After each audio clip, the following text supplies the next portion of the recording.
All students, my name is Sumit Rana. बेटा आज हम लोग यहाँ पर बेलेनोक्लासेस के सेक्सुअल रिप्रोडक्शन के बारे में डिस्कस करने वाले हैं, जो कि हमारा बीएससी सेकेंड ईयर के जूलॉजी फर्स्ट पेपर से बिलोंग कर रहा है। ठीक है, बेलेनोक्लासेस के बारे में हम लोगों ने काफ़ी लेक्चर देख लिए हैं। जिन लोगों ने अभी तक नहीं देखे हैं वो हमारे यूट्यूब के पेज को ओपन कीजिए, प्ले लिस्ट में जाइए और वहाँ पर आपको फोल्डर मिल जाएगा BSc second year zoology first paper के नाम से। ठीक है, तो आप उसको जब खोलेंगे तो वहां पर आपको जूलॉजी फर्स्ट पेपर की पहली यूनिट जो भी आपको है, जो भी मैं अपलोड कर रहा हूं, वो सारी की सारी वहां पर मिल जाएगी। स्टूडेंट्स, लेक्चर स्टार्ट करने से पहले आप लोगों से ये कहना चाहूंगा कि जो भी बच्चे लाइव क्लास करना चाहते हैं वो मुझे कॉन्टैक्ट कर सकते हैं। ओके, चलिए हम लोग लेक्चर स्टार्ट करते हैं। तो चलिए हम लोग स्टार्ट करते हैं सेक्सुअल रिप्रोडक्शन के बारे में, जो कि बहुत ही इंपॉर्टेंट है हमारा। ठीक है, तो देखते हैं यहाँ पर बेलेनोक्लासेस में मेल एंड फीमेल मेंबर एक दूसरे से सेपरेट होते हैं, लेकिन इनमें बाह्य रूप से अंतर स्पष्ट नहीं होता है। अतः बेलेनोक्लासेस में सेक्सुअल डायमॉर्फिज्म नहीं पाई जाती है। देखिए जो सेंटेंस यहाँ पर लिखा हुआ है काफी इंपॉर्टेंट। ये कह रहा है कि बेलेनोक्लासेस जो है इसमें मेल एंड जो फीमेल मेंबर हैं, ठीक है, वो एक दूसरे से क्या होते हैं, सेपरेट होते हैं, अलग होते हैं, लेकिन इनमें बाह्य रूप से किसी भी प्रकार का अंतर नहीं पाया जाता है। अगर आप इसको नेकेड आई से देखेंगे, या हम कह सकते हैं इसको आप जब सामने देखेंगे इसको दोनों मेंबर को, तो आप ये डिफरेंशिएट नहीं कर पाओगे कि मेल कौन सा बेलेनोक्लासेस है और फीमेल कौन सा बेलेनोक्लासेस है। ठीक है, तो इसीलिए इसमें क्या है, बेलेनोक्लासेस में सेक्सुअल डायमॉर्फिज्म भी नहीं पाई जाती है। सेक्सुअल डायमॉर्फिज्म कहने का मतलब है लैंगिक द्विरूपता, इसमें नहीं पाई जाती है। आप ये भी पता नहीं कर पाएंगे कि कौन सा मेंबर मेल है और कौन सा मेंबर फीमेल है। क्लियर? चलिए इसके बाद में नई लाइन से देखिए बेटा, यहां पर लिखा है male and female sex organ structure और ऑर्गेनाइजेशन के स्ट्रक्चर और ऑर्गेनाइजेशन में एक समान होते हैं। ठीक है, यानी कि मेल और फीमेल सेक्स ऑर्गन जो होते हैं वो संरचना और इसके संगठन किस तरीके से बना हुआ है उसमें कैसे होते हैं, एक जैसे होते हैं, एक जैसे ही इनका निर्माण होता है और एक जैसा ही संरचना में दिखाई देते हैं। मेल मेंबर में टेस्टिस एंड फीमेल मेंबर में ओवरी गोनेट के रूप में पाई जाती है। तो हम ये कह सकते हैं कि बेलेनोक्लासेस में जो गोनेट पाए जाते हैं वो किस रूप में है, तो आप कहेंगे सर मेल के केस में टेस्टिस और फीमेल के केस में ओवरी के रूप में पाए जाते हैं। ठीक है, यह सेक्स ऑर्गन बॉडी के ट्रंक वाले भाग में पाए जाते हैं। ट्रंक मतलब धड़, धड़ वाले रीजन में आप जो पोर्शन है या हम कह सकते हैं ये जो ऑर्गन है वो पाए जा रहे हैं। क्लियर? चलिए नई लाइन से देखिए, यहां पर लिखा हुआ है बेलेनोक्लासेस के प्रत्येक सेक्स ऑर्गन में एक पतली नेक होती है जो जेनाइटल ओपनिंग के द्वारा ब्रोंकियल शैक में खुलती है। ठीक है, यानी कि बेलेनोक्लासेस के प्रत्येक सेक्स ऑर्गन की हम बात करें, कोई भी बेलेनोक्लासेस है, यानी कहने का मतलब यहां पर यह है कि कोई भी स्पीसीज हो बेलेनोक्लासेस की, ठीक है, उसके सेक्स ऑर्गन में क्या है, एक पतली नेक होती है। ठीक है, और ये जो नेक होती है जेनाइटल ओपनिंग के द्वारा, किसके द्वारा, जेनाइटल ओपनिंग के द्वारा ब्रांकियल शैक में क्या होती है, ओपन होती है। तो इस बात को याद रखिएगा, इंपॉर्टेंट है। क्लियर? फिर देखिए लिखा है इसकी सहायता से सेक्स ऑर्गन में प्रोड्यूस होने वाले गैमीट बॉडी के बाहर मुक्त हो जाते हैं। ठीक है, इसकी सहायता से क्या होता है, जो बॉडी के अंदर सेक्स ऑर्गन के द्वारा प्रोड्यूस हो रहे हैं कौन, गैमीट, और गैमीट जो होगा वो स्पर्म और ओवम के रूप में होगा। ये जो गैमीट प्रोड्यूस हो रहे हैं ये क्या होगा, इन रीजन से, या हम कह सकते हैं इस जेनाइटल पोर से बॉडी के बाहर क्या कर दिए जाते हैं, मुक्त कर दिए जाते हैं। क्लियर? तो देखिए नया से लिखा है बेलेनोक्लासेस में प्रोड्यूस होने वाले गैमीट माइन्यूट साइज के होते हैं। इस बात को याद रखिएगा, बहुत इंपॉर्टेंट पॉइंट है ये। तो कह रहा है बेलेनोक्लासेस में प्रोड्यूस होने वाले गैमीट माइन्यूट साइज के होते हैं तथा मेल व फीमेल गैमीट के बीच में स्पष्ट अंतर नहीं होता है। आप ये देख के पता ही नहीं पाएंगे कि मेल गैमीट कौन सा है और फीमेल गैमीट कौन सा है। चलिए अब यहां पर जो मेल और फीमेल गैमीट बन गए, इन मेल और फीमेल गैमीट का क्या होगा बेटा, फर्टिलाइजेशन होगा, और फर्टिलाइजेशन को हम लोग बोलते हैं निषेचन हिंदी में। ठीक है, तो इसके अंदर जो निषेचन हो रहा है वो किस तरीके से हो रहा है, इसकी थ्योरी हम लोग देख लेते हैं। तो देखिए यहाँ पर लिखा है बेलेनोक्लासेस की सेक्सुअल रिप्रोडक्शन करने वाली स्पीसीज में मेल गैमीट स्पर्म व फीमेल गैमीट ओवम, एग या ओवा, इसके तीन नाम हो सकते हैं। ओवम भी हम कह सकते हैं इसको, एग भी कह सकते हैं या ओवा भी कह सकते हैं, के रूप में होते हैं। यह सभी गैमीट गिल्सपोर की सहायता से सीधे बॉडी से बाहर की ओर रिलीज हो जाते हैं। ठीक है, इस बात को भी याद रखिएगा। तो जितने भी गैमीट यहाँ पर बनेंगे वो सभी के सभी क्या हो रहे हैं, गिल्स पोर के सहायता से क्या हो रहा है, बॉडी के बाहर रिलीज हो जा रहे हैं। ठीक है, ध्यान से देखिए यहाँ पर लिखा है बेलेनोक्लासेस में एक्सटर्नल फर्टिलाइजेशन होता है, मोस्ट इंपोर्टेंट। बैलेनोक्लासेस में किस तरीके का फर्टिलाइजेशन हो रहा है, एक्सटर्नल टाइप का हो रहा है, दैट मीन्स बॉडी के बाहर गैमीट रिलीज हो जाएंगे वाटर में, और वाटर में क्या होगा, ये आपस में फ्यूज होकर के जाइगोट का निर्माण करते हैं, ठीक है। तो बैलेनोक्लासेस में एक्सटर्नल फर्टिलाइजेशन होता है, अतः मेल व फीमेल गैमीट वाटर में रिलीज होने के बाद फ्यूज होकर जाइगोट का निर्माण कर देते हैं। क्लियर। अब देखिए क्या है कि जो जाइगोट है ये क्या करेगा, नए लाइन से देखिए यहां पर लिखा है बैलेनोक्लासेस में ओवा स्मॉल या बिग शेप के हो सकते हैं, यानी कि बैलेनोक्लासेस की हम बात करें तो इसमें जो एग है बैलेनोक्लासेस का वो या तो स्मॉल हो सकता है या तो बिग हो सकता है, ठीक है, ये बात याद रख लीजिए। अब अगर स्मॉल ओवा है और बिग ओवा है तो इसमें क्या डिफरेंस, स्मॉल मतलब छोटा अगर एग है, छोटा अंडा है और बड़ा अंडा है तो इसमें क्या डिफरेंस है, क्या बनेगा, तो ये भी देख लेते हैं। ये कह रहा है जिसमें स्मॉल साइज के ओवा या एग फर्टिलाइजेशन के बाद लार्वा का फॉर्मेशन करते हैं, किसका फॉर्मेशन करते हैं, लार्वा का फॉर्मेशन करते हैं। लार्वा बनाने के बाद में ये एडल्ट बनाएगा, इस बात को याद रखिएगा। लार्वा बनेगा फिर कहीं जाकर के क्या बनेगा, फिर कहीं जाकर के बैलेनोक्लासेस का बॉडी बनता है, एडल्ट बनता है। तो लार्वा का फॉर्मेशन करते हैं और इनमें इनडायरेक्ट डेवलपमेंट होता है। कैसा होता है, डायरेक्ट कैसा डेवलपमेंट होता है, इनडायरेक्ट डेवलपमेंट होता है। क्लियर। इसी प्रकार लार्ज साइज के ओवा फर्टिलाइजेशन के बाद सीधे एडल्ट के फॉर्म में चेंज हो जाते हैं। किस में चेंज हो जाते हैं, एडल्ट के रूप में चेंज हो जाते हैं, अतः इनमें डायरेक्ट डेवलपमेंट होता है। तो देखिए इनडायरेक्ट और डायरेक्ट डेवलपमेंट बेटा क्या होता है उसको थोड़ा सा समझ लेते हैं। अगर हम इनडायरेक्ट की बात करें, किसकी बात करें, इन डायरेक्ट डेवलपमेंट की बात करें, तो आप यहां पर एक चीज याद रखिए। देखिए चाहे डायरेक्ट डेवलपमेंट हो चाहे इनडायरेक्ट डेवलपमेंट हो, इसमें होगा क्या कि जो ऑर्गेनिज्म है, ठीक है, जो ऑर्गेनिज्म है, ठीक है, जो जीव है वो क्या करेगा, वो स्पर्म एंड एग इनको रिलीज करेगा। स्पर्म और एग आपस में फ्यूज होकर के क्या बनाएंगे, जाइगोट। क्लियर।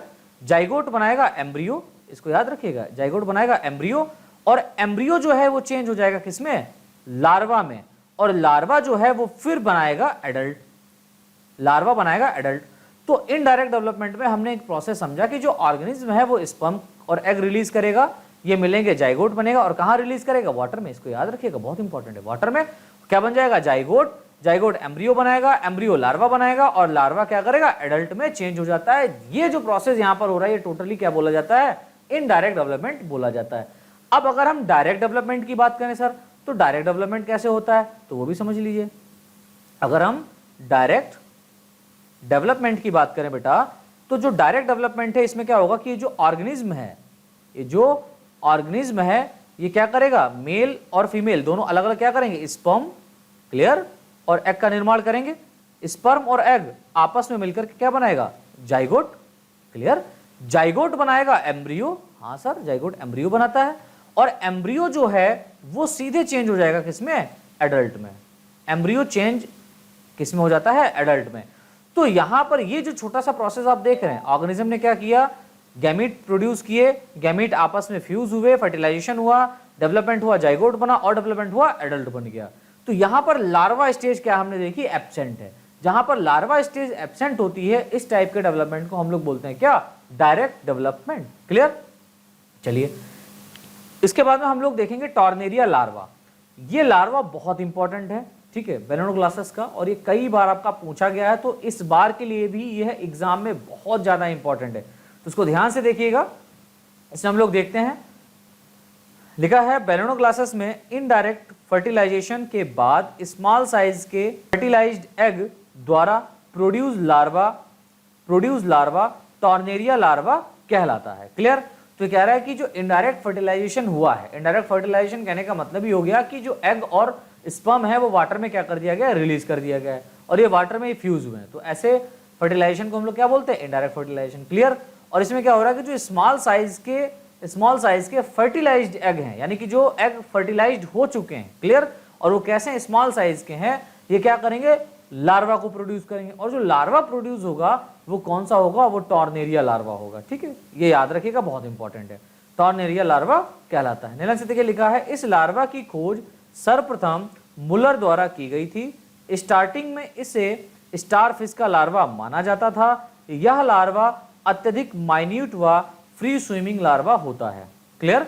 ये कह रहा है कि सबसे पहले इस लार्वा को मुलर ने खोजा था। किसने खोजा था, मुलर ने खोजा था, और इन्होंने बताया था कि ये जो लार्वा है ये लार्वा स्टारफिश का लार्वा है। किसका लार्वा है? स्टारफिश का लार्वा है। लेकिन बाद में धीरे धीरे और भी जब इसका डिटेल देखा गया तो ये पता चला कि नहीं भाई साहब, ये बेलेनोग्लासस, दैट मीन्स ये एनेलिडा का लार्वा है। और एनेलिडा में किसका? बेलेनोग्लासस का, ओके, लार्वा है, ठीक है। तो ये कैसा होता है? ये बहुत ही माइन्यूट होता है, सूक्ष्म होता है और फ्री स्विमिंग, स्वतंत्र रूप से तैरने वाला लार्वा होता है, जो लगातार रूप से एक सर्कल में घूमता रहता है। एक सर्कल हम कह सकते हैं, एक गोले में ये क्या करेगा? घूमता रहता है। एक राउंडेड स्ट्रक्चर में क्या करता रहता है? घूमता रहता है। स्ट्रक्चर के अंदर नहीं बल्कि स्ट्रक्चर में, यानी कि ये राउंड स्ट्रक्चर बना करके घूमता रहता है, क्लियर? जिस कारण ही इसे टॉर्नेरिया लार्वा कहा जाता है। इसी कारण इसका नाम क्या पड़ा बेटा? टॉर्नेरिया लार्वा पड़ा। फिर देखिए इसमें और कुछ खास बात है जो आपके ऑब्जेक्टिव में भी इंपॉर्टेंट रहता है। जैसे यह लगभग 3 मिलीमीटर साइज वाला oral shape and ciliated larva होता है। इसकी वेंट्रल सरफेस पर माउथ ओपनिंग होती है तथा बॉडी की होल सरफेस पर एक एंटीरियर सिलियरी बेंड, इसके बॉडी की होल सरफेस पर एक एंटीरियर सिलियरी बेंड व पोस्टीरियर सिलियरी बैंड अरेंज रहता है, ठीक है। एंटीरियर सिलियरी बैंड माउथ के पास होता है, यानी कि जो एंटीरियर सिलियरी बैंड है वो कहां पाया जा रहा है? माउथ के पास पाया जा रहा है, तथा अपने सीलिया की सहायता से फूड पार्टिकल को कलेक्ट करने में सहायता करता है, ठीक है। लाइन से देखिए यहां पर लिखा है पोस्टीरियर सिलियरी बैंड एनएस के पास अरेंज होता है, ठीक है, एनएस के पास अरेंज होता है तथा इसके लंबे सीलिया बेलेनोग्लासस के टॉर्नेरिया लार्वा को लोकोमोशन करने में सहायता करता है। तो टॉर्नेरिया लार्वा जो है वो पोस्टीरियर सिलिएटेड बैंड के थ्रू क्या करता है? लोकोमोशन करता है, आगे लोकोमोइज्ड करता है। लाइन से देखिए यहां पर लिखा है टॉर्नेरिया लार्वा के एंटीरियर एंड पर एक एपिकल प्लेट अरेंज रहती है जिसकी सरफेस पर सीलिया का एक ग्रुप और 2 आई स्पॉट अरेंज रहते हैं, ठीक है। कंप्लीट डेवलपमेंट या कंप्लीट डेवलप टॉर्नेरिया लार्वा में ट्रंक एंड गट रीजन, यानी कि ट्रंक मतलब धड़ और गट मतलब जहां पर हम ये कह सकते हैं कि एलिमेंट्री कैनाल पाया जा रहा है, ठीक है, गट रीजन पाई जाती है। लाइन से देखिए यहां पर लिखा है टॉर्नेरिया लार्वा के मेटामॉर्फोसिस के समय इसका साइज घट जाता है। इस बात को याद रखिएगा कि टॉर्नेरिया लार्वा के मेटामॉर्फोसिस के बाद क्या होता है?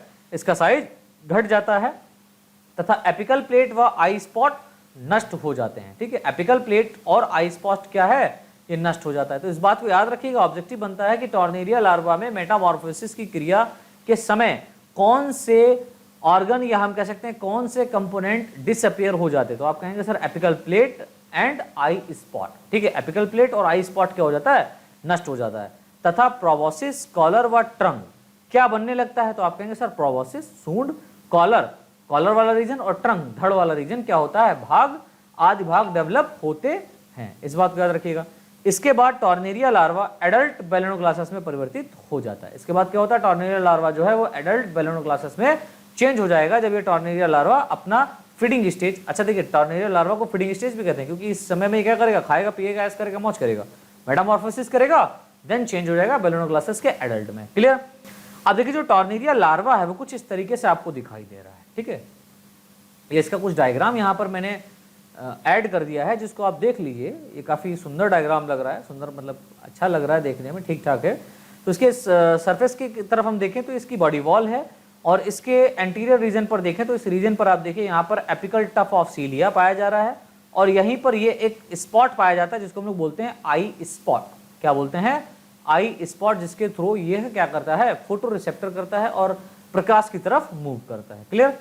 फिर यहाँ पर देखिए अगर इसके थोड़ा सा अंदर की तरफ आए तो अंदर हम लोग यहाँ पर देखेंगे कि जो आई स्पॉट है ये डायरेक्टली यहाँ पर इसके मिडिल रीजन में कार्डियक शैक में ओपन हो रहा है और कार्डियक शैक में प्रोबोसिस स्पोर यहाँ पर प्रोड्यूस करा रहा है। तो ये जो स्ट्रक्चर है यहाँ पर आया है, ये कार्डियक शैक जो यहाँ पर ये ऐड हो जा रहा है, क्लियर, और यहाँ से इसको सेंसेशन मिलता रहता है। फिर देखिए थोड़ा सा अंदर की तरफ हम आए तो यहाँ पर देखेंगे इसका एलिमेंट्री कैनाल ये पाया जा रहा है, ये टोटली यहाँ से और यहाँ तक ये इसका क्या है? एलिमेंट्री कैनाल है। इस एलिमेंट्री कैनाल में बाहर की तरफ लाइक ये वाला रीजन आपका माउथ कहला रहा है, आपका नहीं बल्कि टॉर्नेरिया लार्वा का माउथ कहला रहा है, और ये वाला जो रीजन है ये इसका एसोफिगस कहला रहा है, दैट मीन्स ग्रास नाल कहला रहा है, और ग्रास नाल नीचे की ओर ये स्टमक में चेंज हो जा रहा है। ये वाला रीजन, ये पूरा रीजन किस में चेंज हो गया? स्टमक में।